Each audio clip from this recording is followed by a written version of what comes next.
That, of course, a clip from one of the most famous speeches in our nation's history, the Reverend Martin Luther King Jr. and I Have a Dream.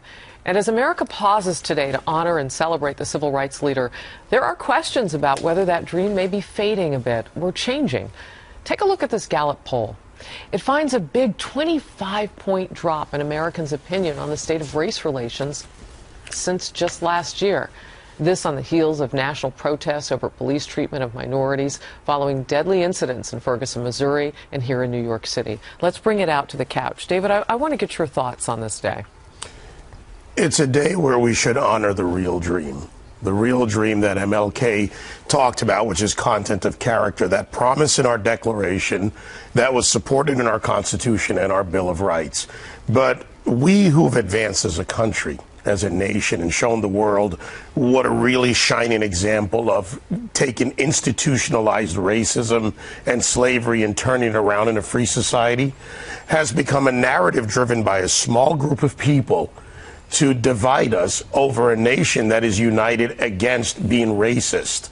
And you know, I'm going to Oxford this week in London. I'm going to debate. The proposition put forth is that America is institutionally racist. And I am going to defend this country and what we've done well. The person who's not showing up, who was originally supposed to debate, is Al Sharpton. Al Sharpton was supposed to debate me at Oxford. It's a team, myself, Charlie Wolf, Joe Hicks against Al Sharpton, an ex-Black Panther, and another writer. Wow. But he backed out. Here's the key. He, as I'm told, wants to speak but not debate.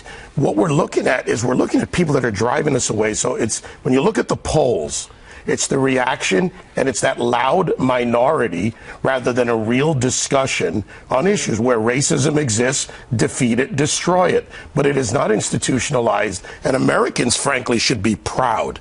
We should be very proud of what we have done, reversing colonial racism and showing the world how it can be done where racism exists elsewhere. Melissa, I saw you nodding as he was speaking. I mean, I agree with all that. I think that we've seen a shift, you know, in the last 6 months to a year. And I think some of it has to do with a fight over resources. I mean, you know, when you see people falling behind economically, they get more desperate and they look to who has the money that I don't have? What is going on here? Why is my family falling behind?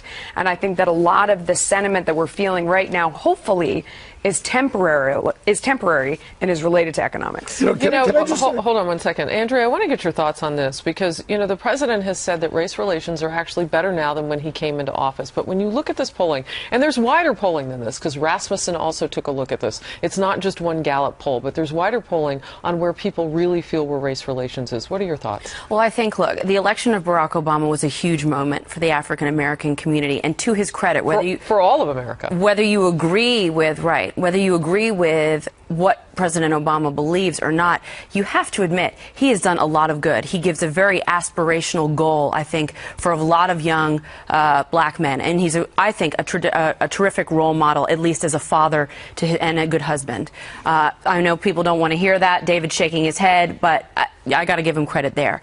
What I will not give him credit for is he said that he was going to heal this country.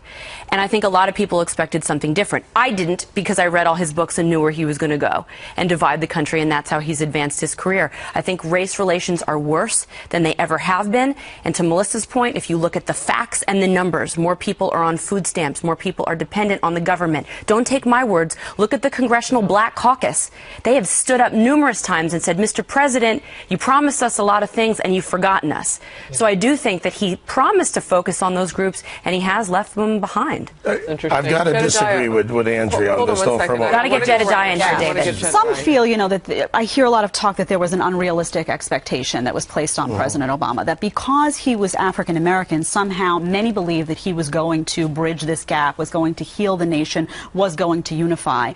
And that's not so easy to do. And I agree when he says, you know, we have come a long way historically, but I don't know that one figure is going to make that happen. That starts at the kitchen table, that starts with families, that starts at schools, that starts in communities. I don't know that one president or leadership figure in this country is going to make that transition happen when you don't have that community support and when you don't have that happening at a community, family, local level and have those conversations, those important conversations about unity. David, your point about one figure is exactly where I wanted to go. Why do we surrender to to a figure rather than to an ideal. MLK talked about an ideal. Where I disagree with you, Andrea, is that Melissa's right about the numbers and people fighting over a smaller piece of a pie at the lower rungs of the economic ladder. We put too much hope in one man or any one figure, and that is why we have people who can misuse that ability or use political power to claim that we are institutionally racist, go after Sony, go after Hollywood. Why? Because one figure won't change it, but America. He has and changed it, though, David. He has. He is one figure. He's not just one figure. He's the president of the United States. And we shouldn't surrender changed it to for him. the worse. But you do have to give him credit. I mean, going to college, marrying, raising two good daughters, well-behaved daughters. I mean, you've got to give him credit there. Those things are good. Lying to a nation, using divisive tactics, not a good part of that figure. And that's it is what complex. I said. That's the downside. And that's the politics. That's the politics. Yeah, but unfortunately, all right. America's better than all of this. You know, when I was growing up in the late 60s and 70s, my dad used to say, quote, "I'd rather die fighting free for America than live elsewhere where freedom is not actually written down." Yep. We are still the greatest Well nation. said. A lot to be proud of, and we thank the King family. I know his daughter Bernice. We thank them for their sacrifice to make us better as a nation.